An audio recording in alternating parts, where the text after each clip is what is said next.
예레미야 선지자가 활동한 시기는 그 예레미야서 1장 2절 3절에서 증거하는 것처럼 유다왕 요시야 통치 13년 때부터 그 시드기야 왕이 이제 바벨론에 포로로 잡혀가기까지 약 41년 6개월 정도 이렇게 됩니다.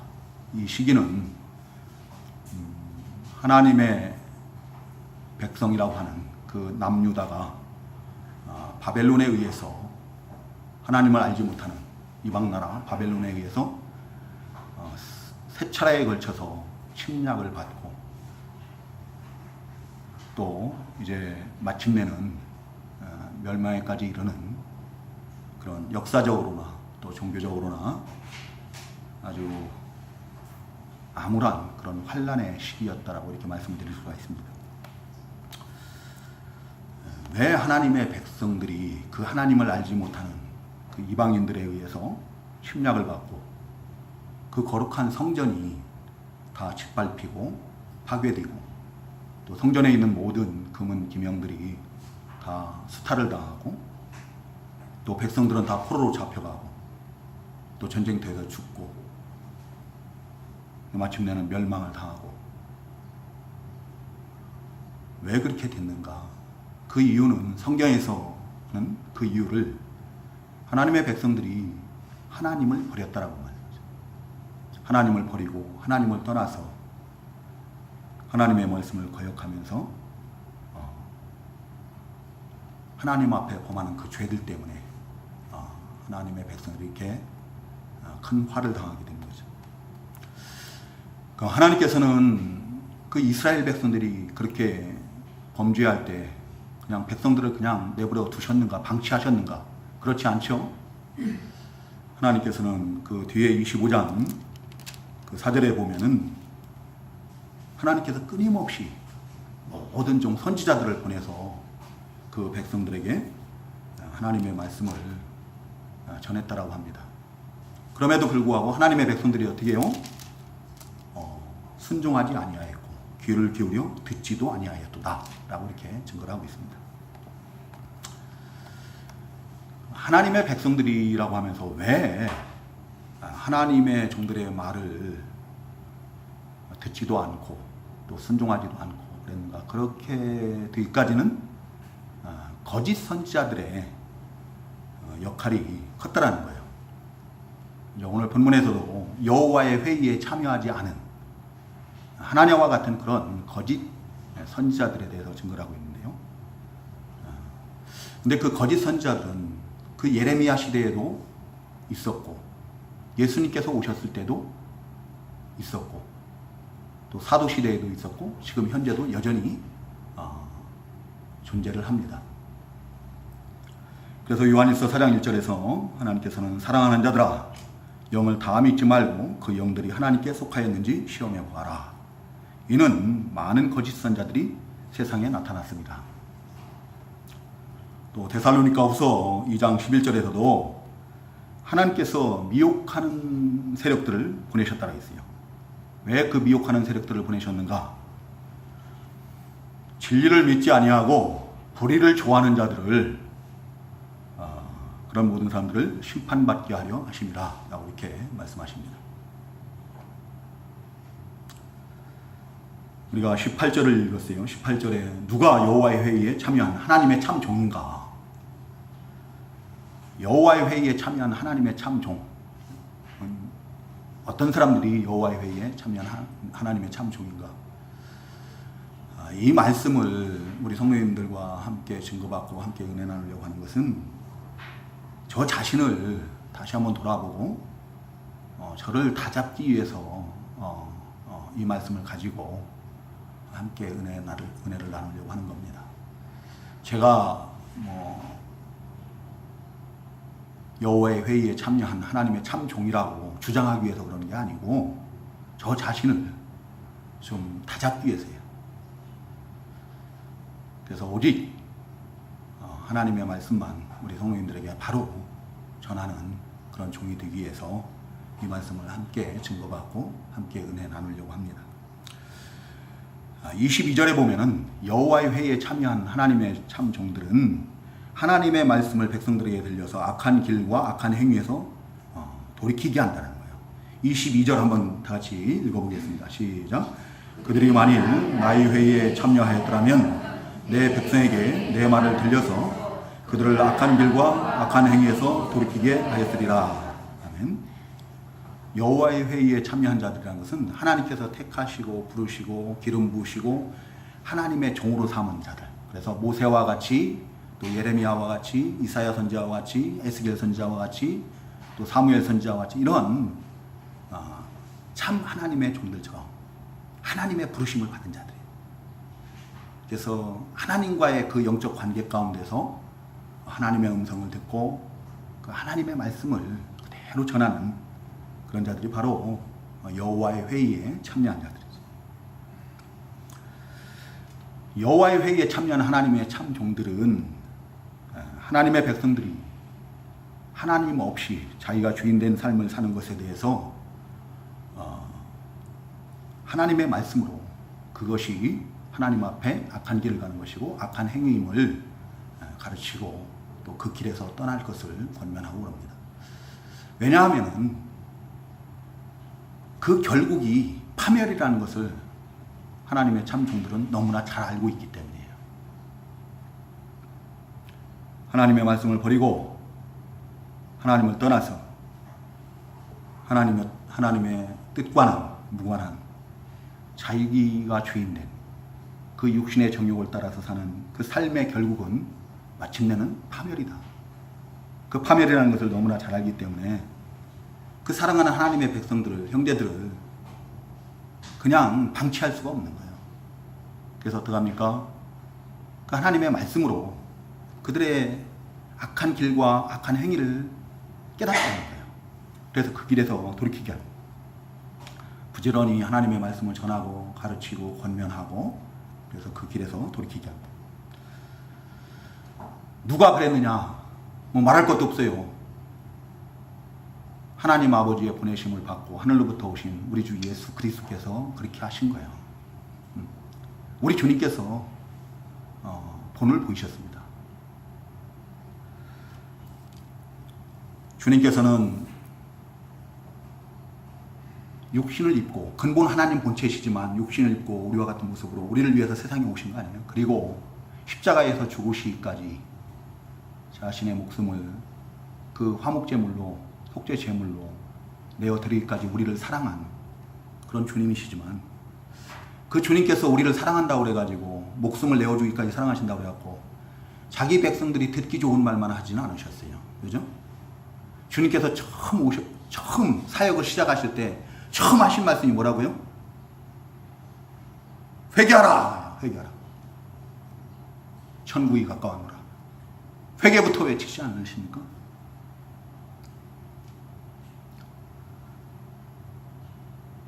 자기 목숨을 내어주실 만큼 사랑하는 그런 하나님의 백성들이지만 자기 백성들이지만 그들에게 복을 말씀하시면서도 세상 복은 말씀하시지 않으십니다. 하늘에 속한 신령한 복만을 말씀하시네요. 여러분들 팔복이 뭔지 아시죠? 그 팔복을 말씀하시면서 세상 복에 대해서 말씀하십니까? 오직 하늘에 속한 신령한 복만을 말씀하십니다. 그 따르는 자들은 다 병고침 받기를 원하고 자기들이 형통하게 되기를 원하고 부하게 되기를 원하고 높아지기를 원하고 그랬지만 주님께서 말씀하시는 복은 그런 복이 아닌 거예요. 우리 주님께서는 요한복음 8장 28절에서 내가 스스로 아무것도 하지 아니하고 다만 아버지께서 내게 가르치신 대로 말한다라고 말씀하십니다. 주님 스스로 말씀하신 것이 아니고 아버지께서 주님께 말씀하신 대로 가르치신 대로 말씀하신 거예요. 하늘에 속한 신령한 복만을 말씀하시고 또 율법보다도 그 사랑의 주님께서 율법보다 더 엄하게 말씀하시지 않나요? 더 강하게 말씀하셔요. 그래서 여인을 보고 음욕을 품는 자마다 이미 간음하였다라고 말씀하셔요. 만일 네 오른 눈이 너를 실족하게 하거든 내 눈을 빼어버리라고 말씀하셔요. 내 오른손이 너를 실족하게 하거든 그걸 찍어버리라고 말씀하십니다. 내 백체 중에 하나를 잃고 온몸이 지옥에 던져지지 않는 것이 더 유익하다라고 말씀하십니다. 사랑하는 제자 베드로라고 해서 그냥 대충 이렇게 말씀하시지 않아요. 베드로가 하나님의 은혜로 우리 주님에 대해서 바로 깨닫고 주는 그리스도시요 살아계신 하나님의 아들이십니다 라고 고백할 때 바요나 시몬아 네가 잘하였도다 네가 복이 있도다라고 칭찬하시고 축복하시지만 그가 예수님의 길을 가로막을 때는 사탄아 물러가라고 엄히 꾸짖으셔요. 네가 하나님의 일은 생각지 아니하고 도리어 사람의 일만 생각하는도다 라고 책망하지 않으십니까? 당시의 유대 종교 지도자들 그들의 외식함을 얼마나 통렬하게 꾸짖으십니까? 그로 인하여서 예수님께서는 그들에게 미움을 살 건 뻔한 거고 붙잡히시고 심지어는 죽임당할 것을 아시면서도 외식하는 서기관들과 바리새인들에게 화가 있을 것이더라고 마태복음 23장에서는 여러 차례 말씀하십니다. 그리고 그들을 가리켜서 뱀들아 독사의 새끼들아 어떻게 너희가 지옥의 심판을 피할 수 있겠느냐라고 말씀하시는 거예요. 그들이 성전을 강도의 구렬로 삼고 장사하는 자들의 그 터로 삼을 때 주님께서는 그 돈 바꾸는 상을 다 둘러 엎으시고 또 채찍을 노끈으로 채찍을 만들어서 그 모든 것을 다 내쫓아 버리신 걸 볼 수가 있습니다.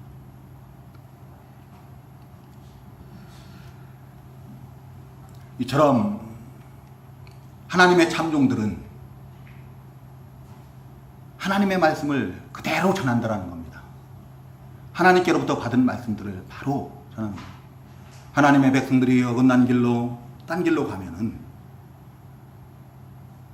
하나님의 말씀을 가지고 가르치고 권면하고 인도하는 거예요. 무슨 길로 인도해요? 우리가 지난주에 증거받은 것처럼 사무엘 선지자가 선한 길로 의로운 길로 인도하겠다라고 한 것처럼 우리 주님께서는 오늘날도 주의 종들을 통해서 하나님의 백성들을 반드시 그 선한 길로 의로운 길로 그 생명의 길로 구원의 길로 인도하신 줄 믿습니다. 백성들이 듣기 싫다고 해서 듣기 좋은 말, 백성들이 원하는 말, 그런 말만 전하지는 않아요. 그리고 두 번째로 여호와의 회의에 참여한 하나님의 참종들은 그 28절 중반절에 보면 내 말을 받은 자는 여호와의 회의에 참여해서 하나님의 부르심을 받고 기름 부음을 받고 하나님께서 주시는 감동으로 하나님의 말씀을 받은 자들은 성실함으로 내 말을 말할 것이라. 성실함으로 진실하게 하나님의 말씀을 전합니다. 우리 성도님들 바울 사도 너무 잘 아시죠? 바울 사도는 고린도 후서 2장 마지막 절 그 17절에서 뭐라고 증거합니까? 우리는 하나님의 말씀을 혼잡게 하지 아니하고 곧 순전함으로 하나님께로부터 받은 것 같이 하나님 앞에서와 그리스도 안에서 말하노라 라고 고백하는 것을 볼 수가 있습니다. 여호와의 회의에 참여한 하나님의 참종들은 하나님의 말씀을 혼잡게 하지 않는다. 혼잡게 하지 않는다는 말이 팔아먹는 거예요. 팔아먹는 거. 그 말씀을 가지고 사람들을 그냥 아무 때나 축복하고 듣기 좋은 말로 속삭이고 그래가지고 백성들을 미혹하고 백성들을 갖다가 자기 이익의 도구로 삼지 않는다는 겁니다. 혼잡게 하지 아니하고 순전함으로 하나님께 받은 것 같이 하나님께로부터 받은 것 같이 하나님 앞에서 전합니다. 그리스도 안에서 전합니다. 모든 하나님의 참 종들이 그랬어요. 예레미야 선지자도 예외가 아닙니다. 예레미야 시대의 모든 참 하나님의 종들도 다 그랬어요. 근데 문제는 뭐가 문제인가 하면은 뭐가 문제일 것 같아요? 예? 우리가 안 받는 거예요. 안 받고, 안 듣고, 순종치 않고, 그것뿐만 아니라 심지어는 멸시하고, 조롱하고, 대적하고, 죽이려고까지 하고, 그러죠.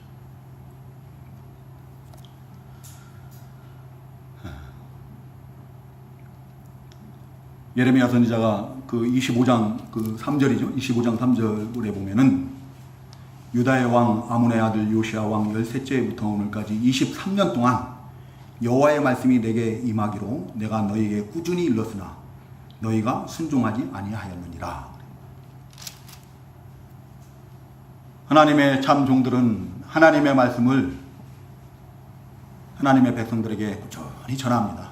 계속 때를 얻든지 못 얻든지 듣든지 아니 듣든지 전하는데 문제는 뭔가 하면은 하나님의 백성들이 안 듣는다는 거예요. 하나님의 백성들이 귀를 기울이지 않아요. 순종하지 않습니다. 그 이유가 뭔가 하면은 물론 우리가 완악하고 강팍해서도 그렇지만 거짓 선지자들의 역할이 컸다는 거예요.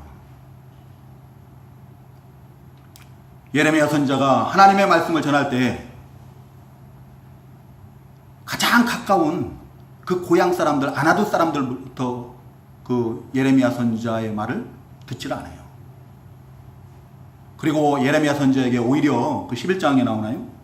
그 11장에 보면은 11장 21절에 보면은 너는 여호와의 말로 우리에게 말하지 말라 그래요. 네가 우리 손에 죽을까 하노라. 네가 더 이상 여호와 하나님의 말씀으로 우리에게 말하면은 너 내 손에 죽어, 우리 손에 죽어라고 협박을 하는 거예요. 근데 그것이 예레미야 선지자에게만 그런 것이 아니죠. 예수님께서 고향에 가서 누가복음에 보면요, 고향에 가서 그 복음을 전할 때 그 고향 사람들이 어떻게 합니까? 받질 않습니다. 저거 목수의 아들인데? 이렇게 받질 않아요. 그래서 예수님께서 그곳에서는, 고향인데 거기에서는 많은 능력을 행하지 못하셨다라고 해요. 그리고 오히려 예수 그리스도를, 그들을 책망하는 예수 그리스도를 어떻게 합니까? 그 동네에 낭떠러지로 가서 밀어뜨리려고 했다고 하잖아요. 죽이려고 하려고 했다고 하지 않습니까? 이사야 30장 10절에 보면은 이사야 선지자에게 너는 우리에게 바른 말을 하지 마라. 하나님의 말씀을 하지 말라는 거예요. 제발 우리에게 부드러운 말을 해라. 우리가 좀 듣기 좋은 말을 해라. 우리 마음이 기쁘고 우리가 좀 즐겁고 그런 말을 해달라는 거예요.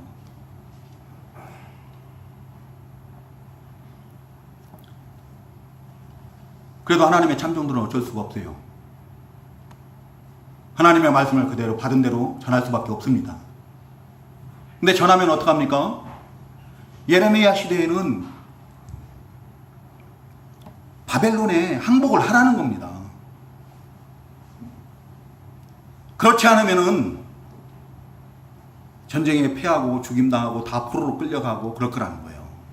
근데 그 말들이 듣기 좋겠습니까? 듣기가 좋지 않죠. 그래서 20장 그 1절 3절에 보면은 그 바수울이라고 한 제사장이 예레미야 선지자를 때리고 옥에 가두고 그럽니다. 예레미야 선지자가 나무 멍에를 메고 왕과 그 백성들 앞에서 바벨론의 멍에를 이렇게 내딛으라고 하나님의 뜻을 전할 때 하나냐 선지자는 뭐라고 합니까? 정반대로 얘기하는 거예요. 정반대로. 아니다. 하나님께서 나에게 계시를 하셨는데 내가 하나님의 계시를 받았는데 2년 안에 바벨론의 멍에를 하나님께서 꺾어버리신다라고 말씀하셨다는 거예요. 그러면서 2년 안에 모든 빼앗긴 성전의 기명들을 다 돌아오게 할 것이고 포로로 잡혀간 자들 1차, 2차, 3차에 걸쳐서 막 그 침략을 당합니다. 1차, 2차 때 포로로 잡혀가고 그런 자들을 갖다가 다 다시 돌아오게 했다는 거예요. 2년 안에.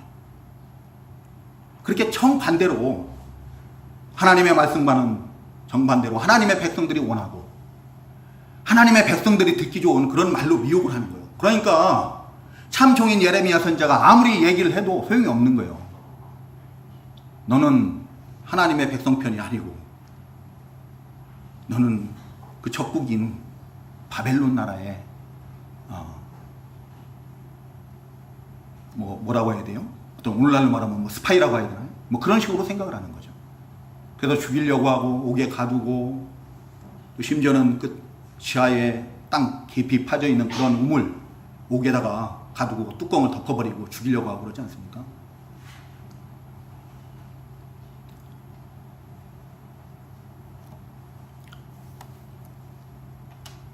그러니까 예레미야 선지자가 어떻게 합니까? 그 20장 9절인가요? 거기에 보면 내가 다시는 여호와를 선포하지 아니하며 그의 이름으로 말하지 아니하리라 하면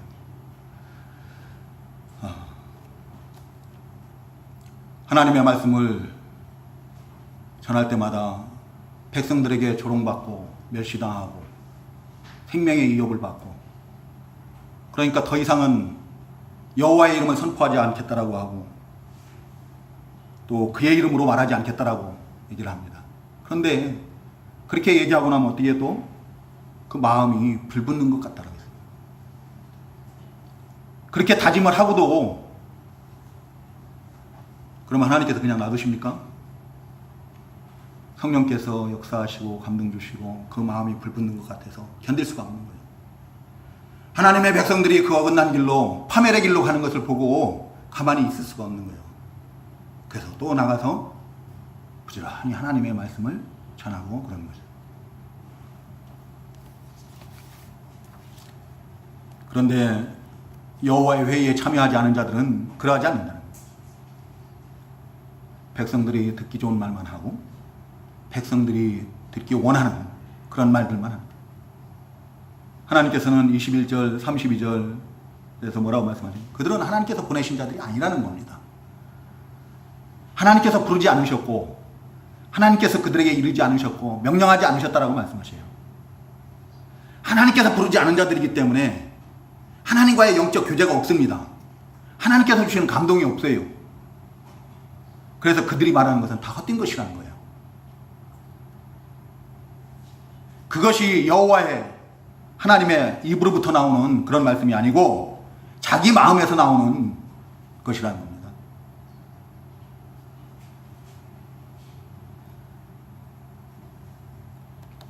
그들의 말이 여호와 하나님의 입에서부터 나오는 것이 아니고 자기들의 그 마음에서 나오는 헛된 것이라는 증거가 오늘 본문에서는 17절의 말씀이에요. 추우신가요? 추우시면은 좀 잠깐 끄면은 또 더우실 테고 잠깐 추우시면 혹시 뒤에 모포 있으니까 추우신 분들은 모포를 좀 하시면 되겠습니다. 17절 한번 같이 읽어볼까요? 17절 시작. 항상 그들이 나를 멸시한 자에게 이르기를 너희가 평안하라 여호와의 말씀이라 하며 또 자기의 마음이 완악한 대로 행하는 모든 사람에게 이르기를 재앙이 너희에게 임하지 아니하리라 하였느니라. 여호와의 회의에 참여하지 않은 자들은 하나님을 멸시하는 자들에게 너희가 평안하리라 여호와의 말씀이라 라고 이렇게 말을 하고 또 자기 마음이 완악한 대로 행하는 모든 사람에게 이르기를 재앙이 너희에게 임하지 않을 것이다 라고 말한다는 거예요.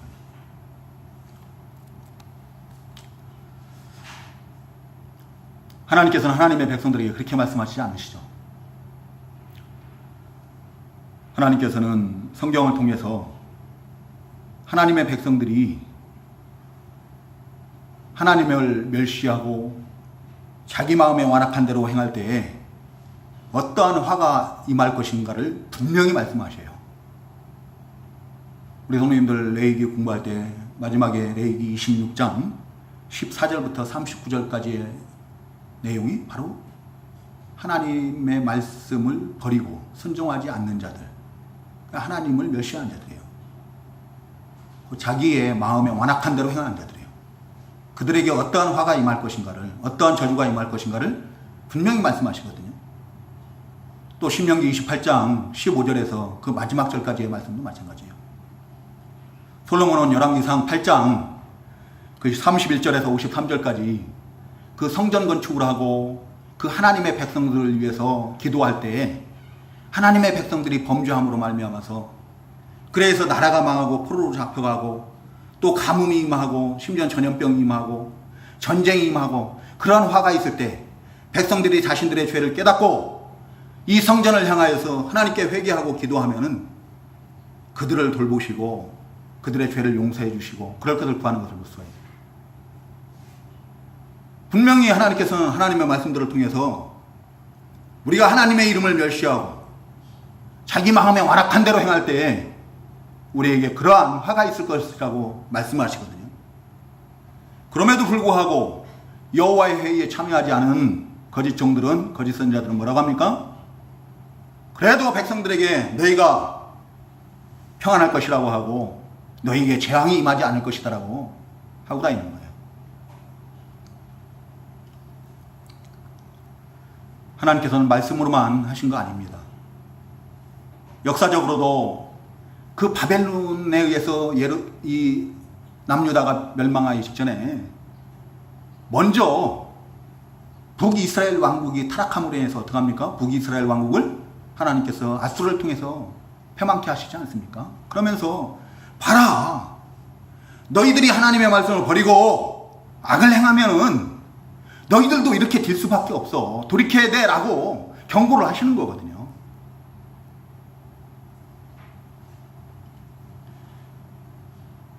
그럼에도 불구하고 거짓 선지자들이 하나님의 백성들에게 항상 그러는 거야. 항상 평안하더라. 너희에게 재앙이 없을 것이다. 하나님께서 언제 그렇게 말씀하셨습니까? 하나님께서는 분명하게 말씀하신 거거든요. 그리고 그것을 기록을 해가지고 하나님의 백성들로 하여금 그것을 늘 항상 읽을 수 있도록, 들을 수 있도록 하셨어요. 근데 그들은 하나님의 말씀과는 정반대로 얘기하는 거죠. 우리 성도님들, 에덴 동산에서 아담과 하와에게 그 옛뱀, 사탄이죠. 사탄이 뱀의 모습으로 하와를 미혹할 때 뭐라고 미혹합니까? 하나님께서는 그 선악을 알게 하는 나무의 열매를 먹으면은 반드시 죽으리라 그랬어요. 반드시 죽으리라. 정령 죽으리라. 근데 뱀은 뭐라고 합니까? 정반대로 너희가 결코 죽지 않으리라 그래요. 그럼 뭐라고 합니까?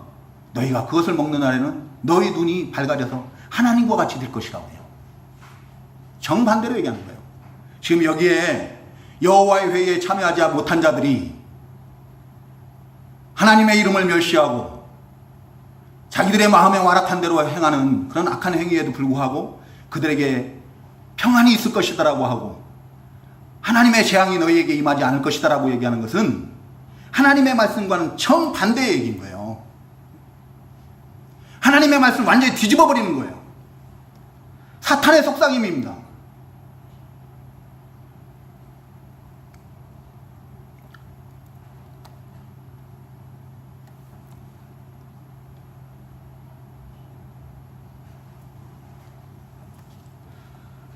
그들의 말로 인하여서 영적으로 분별력이 흐려지는 거예요. 백성들이 분별력이 흐려지고, 그래서 하나님의 참종들의 그 경고의 말씀을 선한 길로 의로운 길로 인도하는 그 생명의 말씀은 알아듣지를 못하는 거예요. 분별력이 없어지는 거예요. 그래서 점점 악을 더하고 하나님을 잊고 하나님과 멀어지고,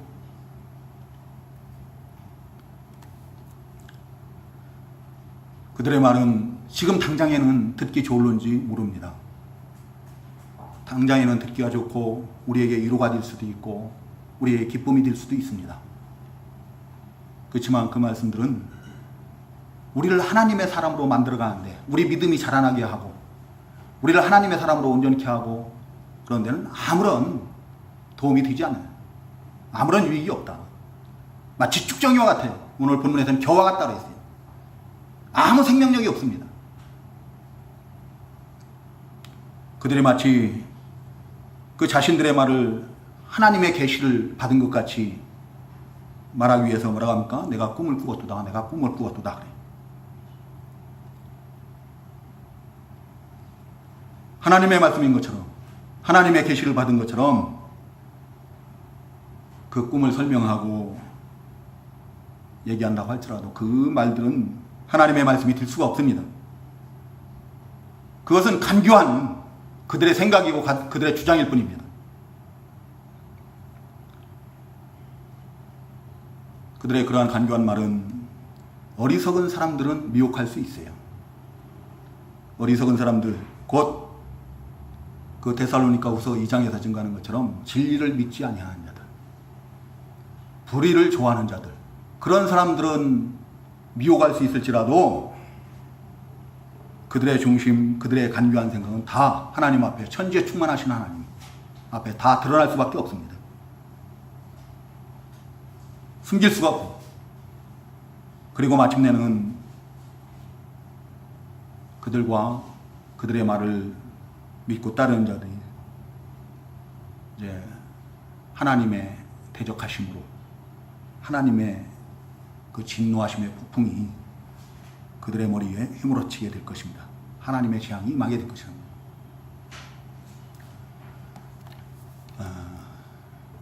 조금 꺼야 될 것 같아요.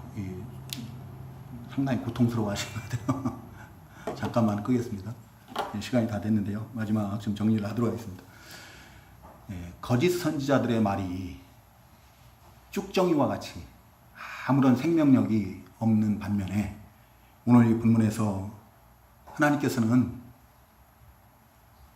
그 여호와의 회의에 참여한 하나님의 참종들이 전하는, 성실하게 전하는 그 하나님의 말씀들을 뭐라고 표현하는가 하면 알곡이라고 표현을 해요. 알곡과 또 그 말씀이 불같다라고 말씀하시고, 또 바위를 쳐서 부서뜨리는 방망이, 곧 능력이라고 이렇게 말씀하시는 것을 볼 수가 있어요. 하나님의 말씀은, 신실한 하나님의 말씀은 알곡이에요. 알곡. 우리의 중생한 영, 우리 영혼을 잘 되게 하고 또 우리 믿음을 자라나게 하고 또 우리로 하여금 많은 신앙의 열매들을 맺게 하는 참된 영의 양식이 되는 거예요. 우리가 그 말씀들을 듣고 읽고 지켜 행할 때 성령께서 역사하시고 감동 주시고 우리의 심령을 변화시키고 우리의 인격이 만들어지고 신앙 인격이 만들어지고 자라나게 합니다.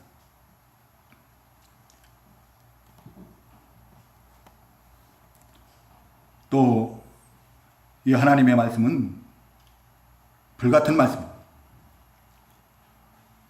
29절에 보면 여호와의 말씀이니라 내 말이 불같지 아니하냐. 우리가 하나님의 말씀을 가까이 할 때 그 말씀을 사모해서 읽고 듣고 그 말씀들을 우리 삶 가운데서 지켜 행하고 그럴 때 성령께서 역사하십니다.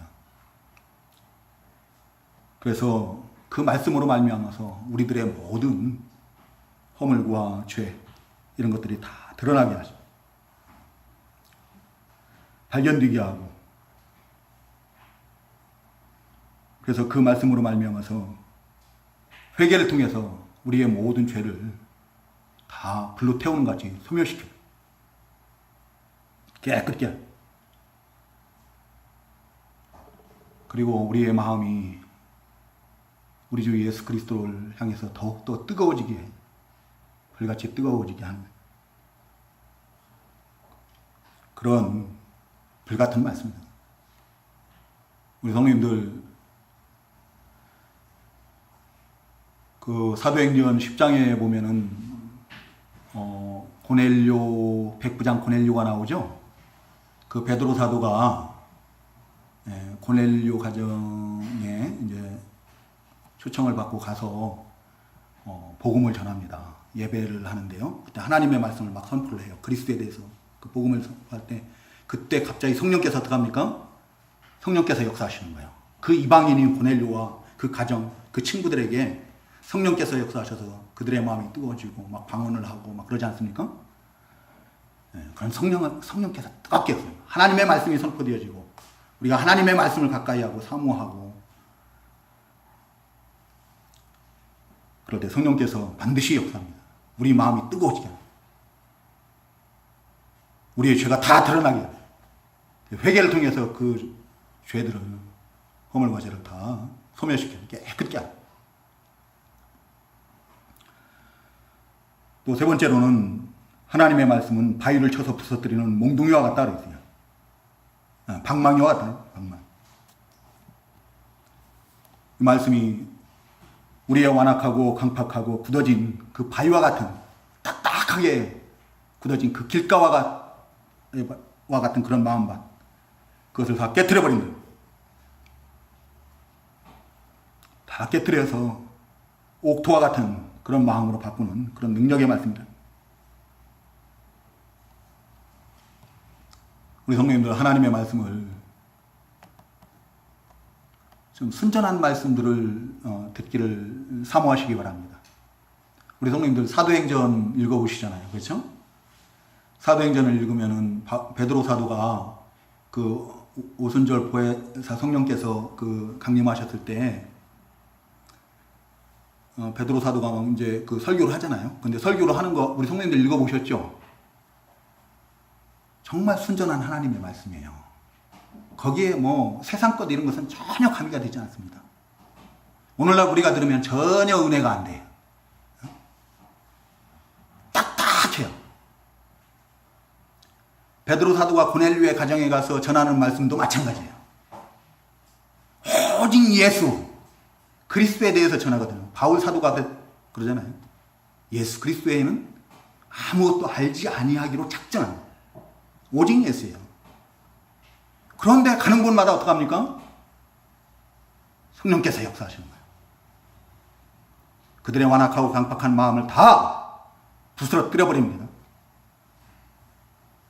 옥토와 같은 마음으로 바꿔버리는 거기에서 회개가 쏟아지고 주님을 영접하고 구원을 받고 그런 생명의 역사라는 것을 볼 수가 있습니다. 우리 성도님들도 순전한 하나님의 말씀들을 사모하시기 바랍니다. 내가 듣고 싶은 말, 내가 원하는 말, 그런 말씀들 말고 디모데후서에선가 그거죠. 디모데후서에 보면은 4장 3절에 때가 이르니 사람이 바른 교훈을 받지 아니하며 귀가 가려워서 자기의 사욕을 따를 스승을 많이 두고 또 그 귀를 진리에서 돌이켜 허탄한 이야기를 따르리라 했는데요. 지금 이 시대가 그런 시대가 아닌가 이렇게 생각을 합니다. 근데 우리가 그 허탄한 이야기, 듣기 좋은 말, 우리 귀를 간지럽혀주는 그런 말들, 그런 데에 귀를 기울이지 마시고 정말 순전한 하나님의 말씀들만 사모하시고 성령의 은혜로, 성령의 역사하심으로 우리 성도님들의 마음이 우리 주님을 향한 그 마음이 더욱더 뜨거워지고 또 우리 하나님께서 주신 은혜로 더 충만한 그런 우리 성도님들 되기를 주님의 이름으로 축원합니다. 네, 기도하겠습니다.